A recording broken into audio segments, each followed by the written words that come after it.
Vamos a hablar ahora de lo que es la creación de producto, entendido como el producto que se tiene que llevar a fabricar en serie en una imprenta, ¿verdad?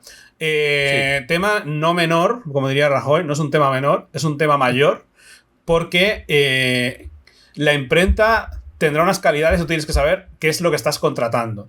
La gente no sabe de gramajes y no sabe lo que es la baquelita. Explícalo, Pedro. Vale, cuando tú ya tienes el juego desarrollado y funcionando, llega el momento de convertirlo en un producto, y son las decisiones editoriales. Si es un juego propio, obviamente, si es un juego localizado, es como es. Puedes decidir cambios menores, pues la portada no me gusta, la cambio y tal, pero normalmente es como es. Si es un juego creado, esa cantidad de decisiones... Le quitan los pronombres. Tiene pronombres, qué miedo, se lo voy a quitar. Esto es para gente muy iniciada. Sigamos, Pedro, por favor. Si es un juego creado por ti, tienes que tomar decisiones. ¿Cómo va a ser? ¿Qué tamaño va a tener? ¿Qué PvP tal? ¿Esto le gustará a quién? ¿Cuál es su público objetivo? El arte que contrato, ¿de qué tipo tiene que ser? Y entonces todas esas decisiones creativas que tomas como editor tienes que ir encogiendo a la gente adecuada para que vaya creando el producto que tú tienes en la cabeza. Se supone que tú eres el editor, sabes cómo funciona el mercado y cómo ese producto puede funcionar mejor en el mercado. Es algo que no tienen que saber los autores. Los autores pueden hacer un buen juego, pero es el editor el que tiene que decidir cómo vender y cuáles son las decisiones correctas para vender. Esa visión de producto, esa visión de decir, yo me das un prototipo y lo que quiero saber es cómo va a acabar en la balda, y todas esas decisiones que lleva ese proceso, es lo que te convierte en editor. Esa es la función del editor. Es básicamente eso. Es entonces, lo principal. Claro, ya es cuando decides, vamos a fabricar el juego. ¿Qué opciones tengo? Bueno, pues ¿hay imprentas en España? Afortunadamente sí. Hay una principal en Madrid, AGR Priority, que te puede fabricar el juego allí. ¿En Europa hay fábricas? Sí. Tenemos Cartamundi, tenemos Fábrica Car, tenemos Ludofac en Alemania, Fábrica está en Polonia, hay otra que se llama está en Eslovenia. Hay varias fábricas de este estilo. Que aún así yo quiero buscar lo más barato, puedes ir a China, que la cantidad es ingente. O sea, la cantidad de fábricas y cómo han ido creando fábricas los chinos de juegos es una cosa enorme. O sea, hace 15 años había 4 o 5 grandes y ahora hay decenas y decenas. Y cantidad de correos, cantidad de gente que te viene en las ferias, dan sus tarjetas y tal. Yo inicialmente, claro, yo he empezado a fabricar en China hace poquito. Yo me negaba a fabricar en China, pero había una fabricación europea porque lo tenía todo más a mano, porque no me pegaba luego con aduanas y con cosas así. He tenido que ir a China porque hay unos precios ya y unas calidades que ni siquiera las fábricas europeas pueden alcanzar. Veía que todo el mundo hacía fábrica en China y ahí hablamos de una cosa, el consumidor cada vez es más... O sea, todo lo que hay publicado es lo que digo yo, joder, la gente ahora pide a los pequeños que le den la misma calidad que le dan los grandes. O sea, yo cuando hacía fanzines a fotocopia y vendía fanzines de fotocopia, de rol o de cómics o de lo que sea, y mira, en este fanzine da color, no, qué desfase de dinero, nos hemos gastado mucho.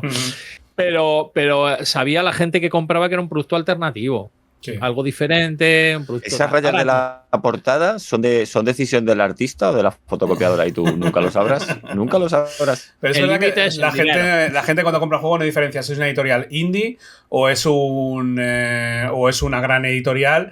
Que yo creo que, por ejemplo, en el mundo de los videojuegos, la gente sí que lo asume. Que cuando está comprando un juego de 20 pavos de un videojuego de indie, que ya sabe que no va a tener las mismas calidades que un juego AAA, ¿verdad? No sé, estamos de acuerdo. Vale. Para un momento. Pues Gonzo no está de acuerdo. Al principio, Gonzo no está de acuerdo, me caché la mano. Al principio, yo sí que creo que al principio los videojuegos eran mucho más homogéneos por las limitaciones técnicas que tenían. Entonces, todos los juegos competían en la misma categoría. No había forma de diferenciar un juego que te sacaba Atari de un juego que te sacaba Konami. Estamos hablando de los tiempos de la primera generación de consolas. Los juegos eran juegos y todos jugaban con las mismas cartas porque las limitaciones técnicas eran las que eran. Y yo creo que ese proceso, pese a que los videojuegos son mucho más modernos que el juego de mesa como concepto, sí que es cierto que si nos vamos a nuestro campo, a los juegos de mesa modernos, es decir, para que se nos entienda a grosso modo, de Catán para adelante, sí que ese proceso todavía no se ha dado, en el que la industria vaya creciendo, pero estamos en ello, en que la industria crezca lo suficiente como para que haya que es algo que está pasando con lo de con la deluxificación y tal, los juegos más grandes, más ambiciosos. Eso es bastante parecido, si sabemos ver los paralelismos, a lo que ha pasado con las grandes industrias del videojuego, los AAA, los juegos que ya juegan en otra liga, y en entonces sí que cuando ya tienes juegos que juegan en una liga mucho más inalcanzable para el que acaba de entrar, empieza a volver a aparecer esa escena indie que recuerda a los juegos de antaño muchas veces, pero que vuelve a jugar con limitaciones y que es otro tipo de juegos y que tienen su público, pero no tienen ese marketing, esa producción detrás. Yo creo que eso acabará volviendo también a nosotros, a los juegos de mesa, pero todavía no estamos en ese punto. Todavía no hay un punto en el que la línea entre lo que puede hacer una Asmodee, un Fantasy Flight y tal, sea lo suficientemente grande en cuanto a calidad de producción como para que necesitemos volver a aparecer una escena indie. O la escena indie no tiene todavía la suficiente fuerza. Pero a lo mejor el ejemplo de Pedro era mejor. Cuando tú te hacías un fanzine con fotocopias y la gente ya sabía que estaba comprando una cosa hecha por aficionados y no te estabas comprando un cómic Marvel. Claro, buscabas información alternativa. Compras un fanzine de música, pues esperabas que te hablaran de cosas diferentes a lo que podía hablar una revista oficial o las reseñas de los... pero es cierto que a ver, el mundo del videojuego, lo que tú dices, Gonzo, tienes toda la razón. Al principio la limitación técnica estableció una tabula rasa y a medida que la tecnología ha ido creciendo, acceder a esa tecnología ya importa la pasta, los equipos creativos y demás. Entonces, quien tiene más dinero puede llegar a hacer cosas no mejores a nivel de juego, pero sí más espectaculares, más lo que se dice AAA, etc. Mete más producción. Entonces, exactamente. Pero en el mundo editorial, tanto de libros, de cómics como juegos de mesa, el proceso ha sido un poco a la inversa. Al principio, llegar a tener una buena producción era complicado porque tenías que ir a una imprenta, había una serie de fotolitos. Por ejemplo, yo recuerdo un fanzine de cómics del año 97 que hicimos. Hicimos 1000 ejemplares porque para poder pagar los fotolitos de tal había que hacer eso. Y yo digo, bueno, pues 1000 ejemplares. Bueno, y dimos 600 o por ahí, que ni tan mal. Todavía, no. Si alguien hostia, quiere, tan mal. tengo en casa varias cajas. No lo vende Valdemar, en libros. No, aguantamos en aquel momento ni tan mal. Hicimos una financiación de Caja Cantabria porque uno de mis colegas del club de tal su tío trabajaba allí y consiguió sacar y en la contratada había un anuncio. Vale, que el hijo de uno del banco. Las paguitas, ya estamos con las paguitas. No tengo más preguntas, señoría. Bueno, oye, había que buscar publicidad, joder, en el primer número tenían publicidad. Ese fanzine alternativo patrocinado por Caja de Cantabria, ¿me entiendes? Vale, ahora escucha un poco. Primer número, ojo, el primer número tenía 4 anuncios. Nexus, que era la tienda de cómics, Cuchillerías Ibáñez, una tienda de afilar que vendía espadas, navajas y tal. Porque alguien conocía sí, ya me imaginaba que Cuchillerías Ibáñez pan no te iba a vender. Y los anuncios costaban 5.000 pesetas. Luego teníamos Tarot y Reiki, porque la novia de una hacía Reiki y leía las cartas. Pusimos también otro anuncio, encima los diseñaba yo. Y otro era de una tienda de venta de material de bellas artes. 4 anuncios. En el siguiente número, Caja Cantabria. Es como esta serie de Netflix chiquititas que de repente pegan un petardazo y dice toda la gente, pues es muy buena, a ver si saca la segunda temporada. Y cuando saca la segunda temporada dices, pero hostia, ¿cómo se ha notado la inyección de Biyuchi? ¿Cómo se ha notado? ¿Qué está pasando aquí? ¿Qué es esta? Sí. Lo mismo, ¿no? Pero lo que hablamos. Estamos desviando. Cuchillerías y Valle, temporada 2. Lo estamos desviando. Estamos hablando con esa persona que quiere crear el juego. O sea, sí, pero lo que hablamos esto es importante porque nos metemos en el tema de fabricación. La calidad. La forma de producir ha cambiado. La imprenta digital ha variado todo este concepto y permite crear un producto de calidad profesional haciendo unas tiradas pequeñas. Por ahí está en Amazon, que te imprimen los libros y puedes hacer 100 ejemplares y te cuestan un precio digno. Antes era prohibitivo. Tema de fotolitos y tal, y una imprenta decir, quiero 100 ejemplares. Te salían a una pasta el ejemplar. Ahora sí, ahora se pueden hacer tiradas pequeñas con una calidad física muy buena. Y ahora no hay casi diferencia. Imprimir a color, imprimir blanco y negro, apenas tiene coste económico adicional. Y antes era una locura. ¿Eso qué ha hecho? Eso hace que ahora los productos sean muchísimo más bonitos. O sea, tú ahora puedes hacer un juego y, oye, el gramaje del cartón, el no sé qué. Antes era esa locura. Recordamos los juegos nuestros de niños. Los juegos de Cefa que le dabas la vuelta y la contratada era en blanco y negro.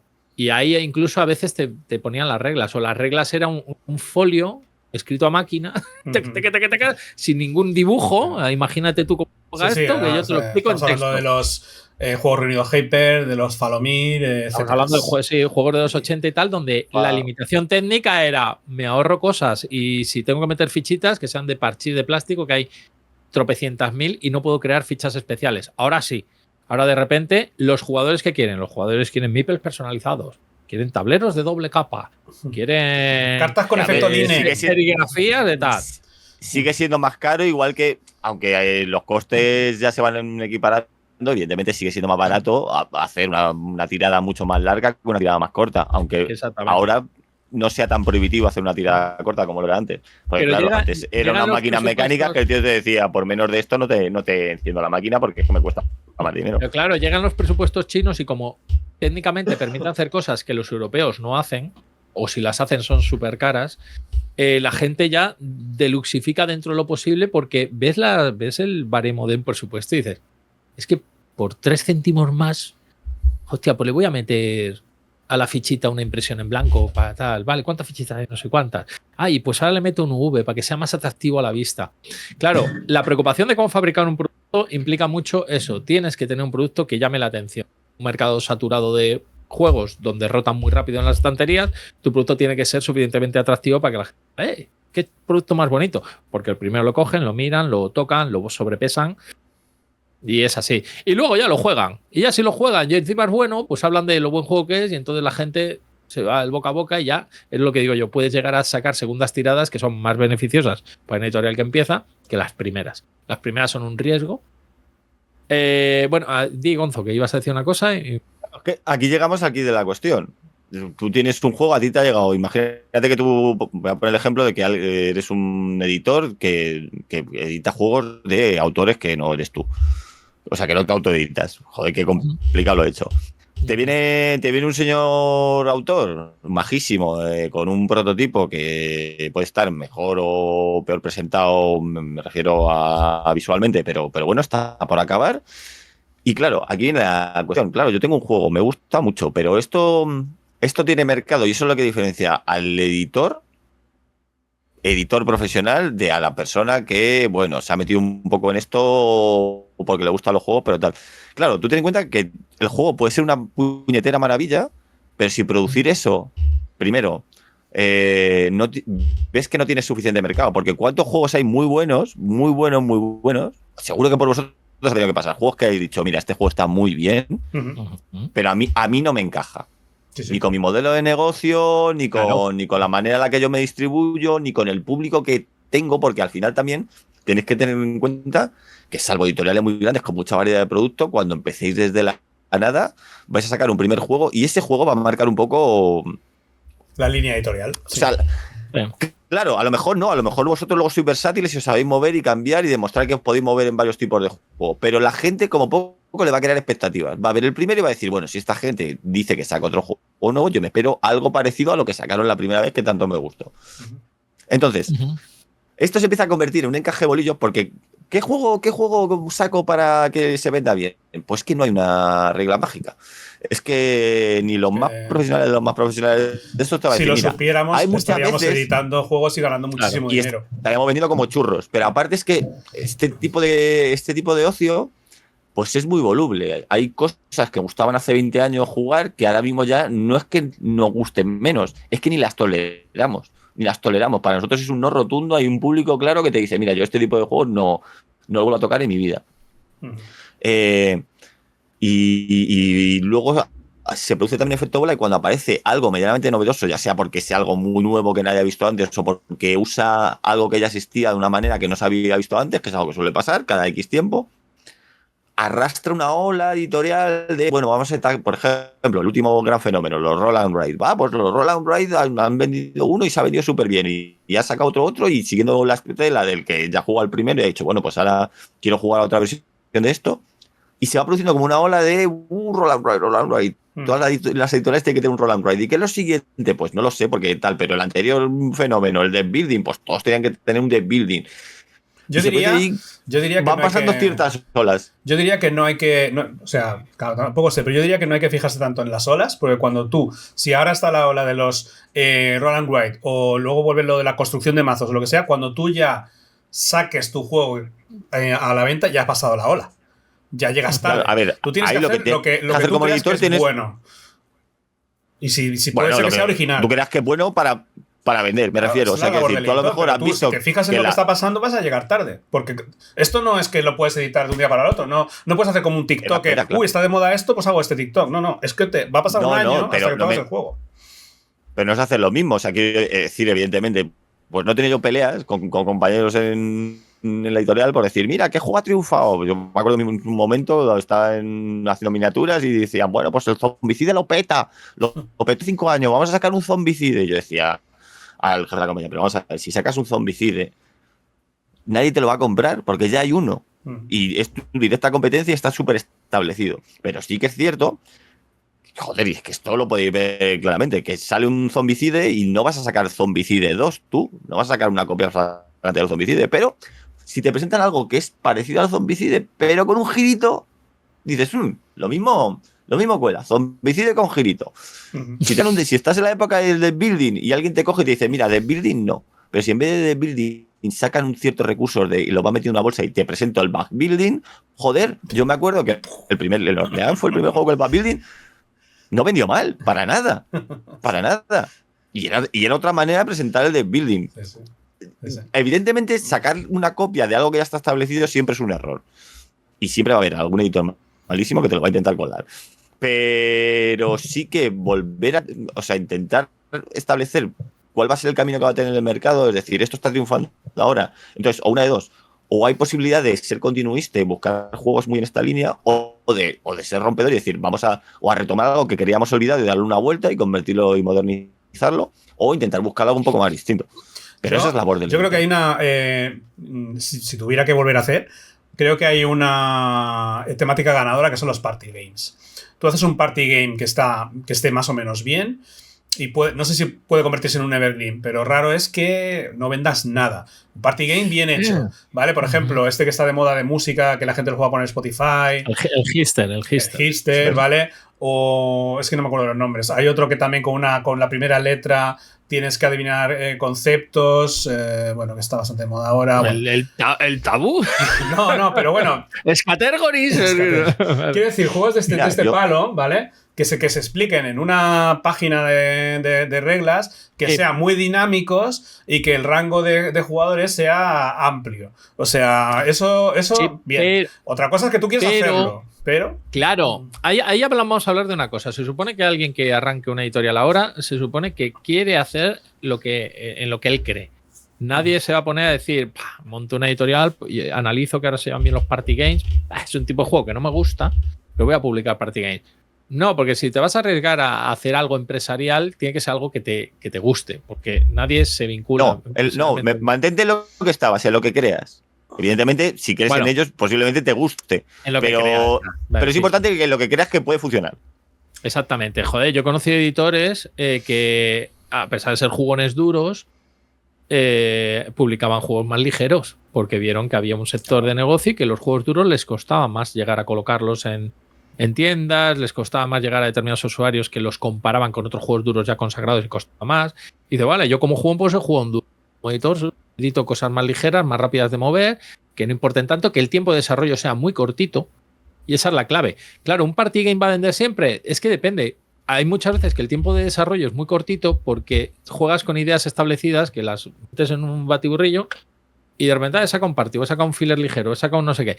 Pero es que como sacan muchos de esos, porque son fáciles de producir, y al final hay un flujo de juegos que se parecen mogollón entre ellos, porque son rápidos, se meten en el mercado. Pues sale un virus, pues ahora sale un mascotas, ahora sale un pelusas, ahora sale un no sé qué. Y acaba llegando un momento donde dices, estoy harto de una mecánica que es toda parecida.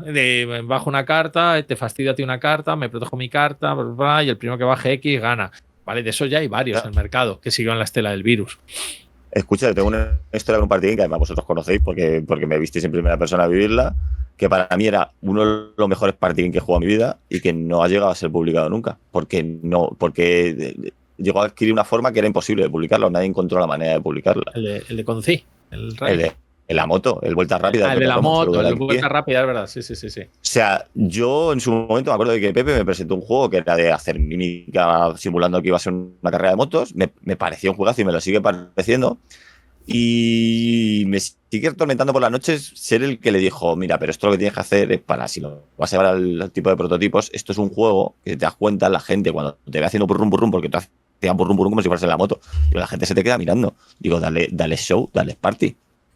Y era un party, o sea, que decir, de un tamaño mucho más grande del que estáis diciendo, pero era un party. Sí, me acuerdo que el problema era métele show, métele tal. Y él dijo, bueno, voy a probar. Y se trajo un manillar viejo de bici, le puso ahí como unas pegatinas y tal. Y si os dais cuenta, o sea, creo que en los 2 años que lo estuvo intentando, 2-3 años que lo estuvo intentando mover, es que sonaba el juego y no estaba ni publicado. Y sonaba por los medios y la gente, joder, yo que le moví el juego a varias convenciones y tal, es que la gente venía, pero venía que tú decías que no es un juego publicado, que no es normal que venga público a decirme, sácame el juego de las motos, tío, por favor, que quiero probarlo. ¿Sabes?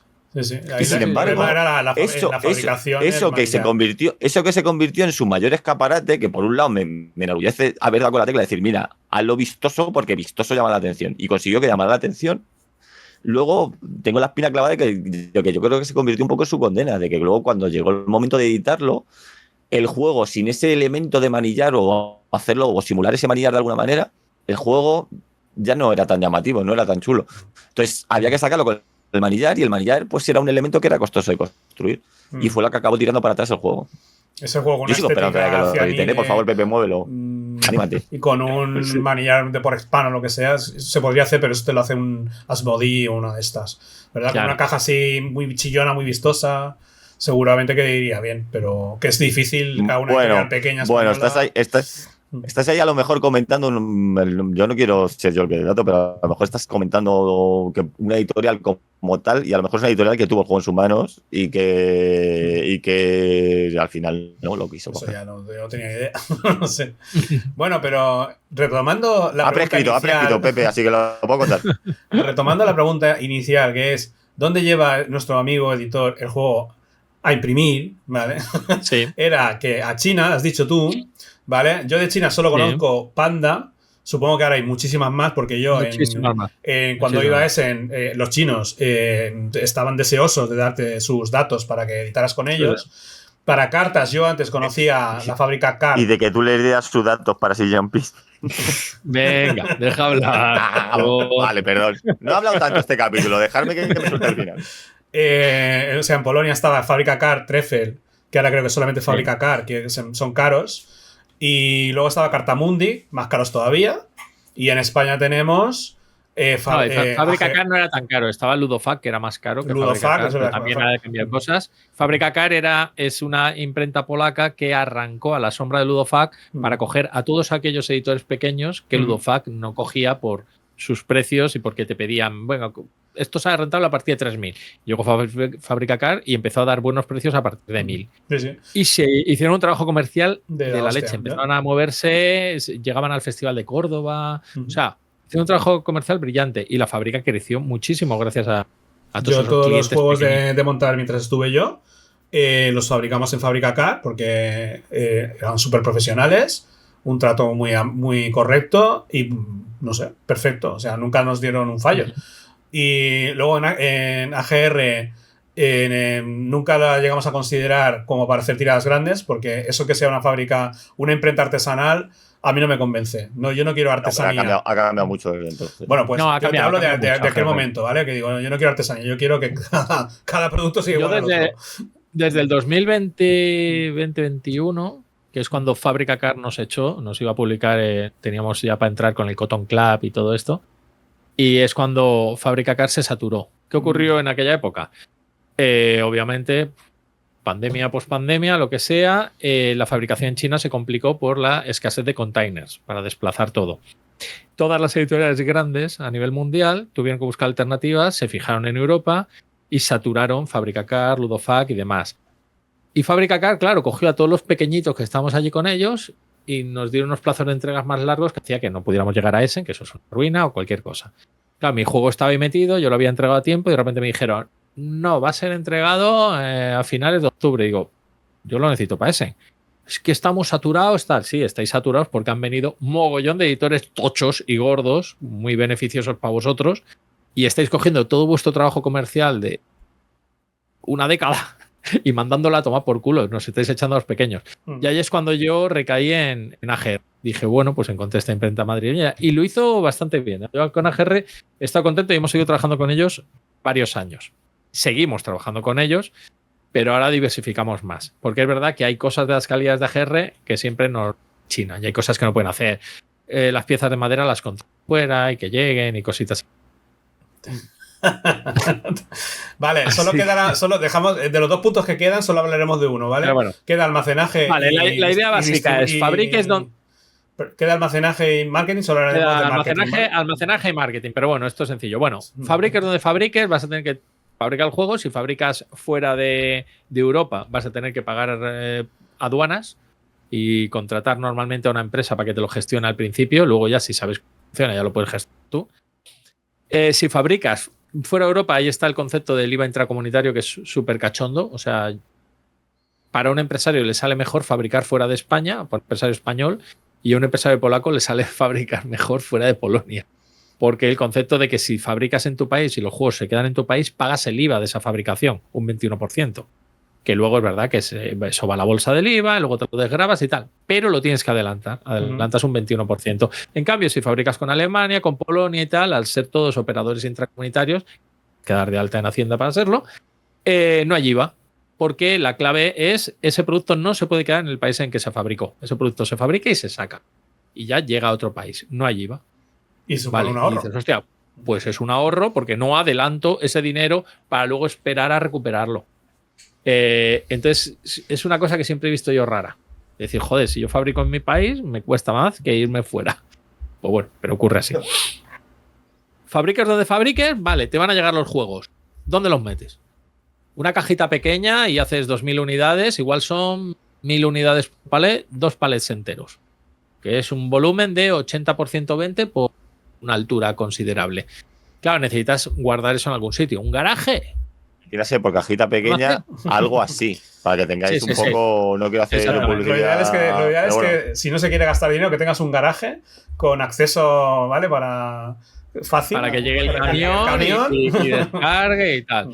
Entonces, ahí tú tienes que decidir, ¿almaceno yo y gestiono yo mi almacén? Cojo los juegos, compro sobres, compro cosas, hago envíos que vendo en tienda online, o esta distribuidora me pide que le envíe 100 unidades, pues se las envío, pum, las contrato en casa, que vengan a buscarlo y se lo envíe. ¿Lo quieres hacer tú o quieres que te lo haga otra persona?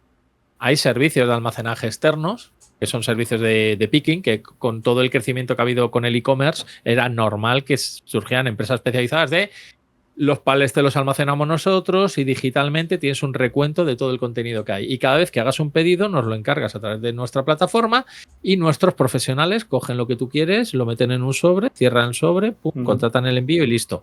¿Problema de esos servicios? Trabajan con determinadas empresas, Envialia, MRV, GLS, las que sean. Trabajan con determinadas empresas que tú igual dices, joder, es que esta otra empresa es más barata cuando envía a tal país. Y dices, ya, pero yo trabajo con estas 3. O sea, te envío con esta, ya está. De todas maneras, ¿tú no eliges con quién se envía? De todas maneras, es un ahorro de tiempo considerable, que digamos que... Es un ahorro de tiempo considerable, pero también es todo más caro. El sobre lo ponen ellos y cuesta X. El servicio de picking cuesta, el primer producto es gratis, pero si meten otro ya cuesta igual 10 céntimos. Claro, enviar un juego, eso lo estoy yo mirando para el tema del Marvel Remix. Hicimos las preventas y era el Marvel Remix y una cartita, la cartita promo. Claro, la cartita promo y meterla en sobre me cobraban 10 céntimos si me lo hace alguien. O sea, era el juego gratis, cartita 10 céntimos. Luego cierras y enviarlo a través de mensajería a 5 pavos. Que sea ahí. Tía, para un juego de 20 euros que yo lo he vendido, o de 25 euros que yo lo he vendido por 21 y estoy pagando un IVA, que de repente ya el envío más el picking más el sobre me cueste casi 6. No compensa para juegos pequeños o envíos de ese estilo. Entonces era mejor, pues lo gestionas tú. Los envías a través de correos, que ahora mismo también correos ha cambiado y ahora se ha jodido el asunto. Está todo el mundo muy loco. Sí, sí. Nosotros enviamos por correos express. Sí. Pero mala experiencia en general. Sí. En general, a ver, yo he hecho de todo. Estas navidades me he dedicado a hacer envíos que quedan del GameFound, Estados Unidos. Tenía que enviar como 90 paquetes, los envié todos. O sea, aquí en casa... En el almacén los grandes, los pequeños tal, me traía juegos, me traía sobre contrato, imprimía aquí todo por triplicado todos los papelería aduana, pum, pum, pegar, seleccionar. Cuando acumulaba unos 20 paquetes, los metía en un carro, iba a correos. En correos estaba todo saturadísimo, a veces hora y media en atenderme. Pero bueno, me tiro así las navidades. Pero bueno, ahí son decisiones. Volvemos a la decisión inicial. ¿Quieres pagar para que te lo haga otro? Vale, pues tienes que asumir que eso cuesta un dinero. ¿Quieres hacerlo tú para ahorrar? Vale, pues tienes que buscar si tienes un espacio, si tienes capacidad de hacerlo y tiempo para poder invertir. Cuanto más tiempo le dediques a cualquier chorrada, menos tiempo le dedicas a desarrollar, buscar producto y jugar juegos nuevos e incluso jugar los tuyos.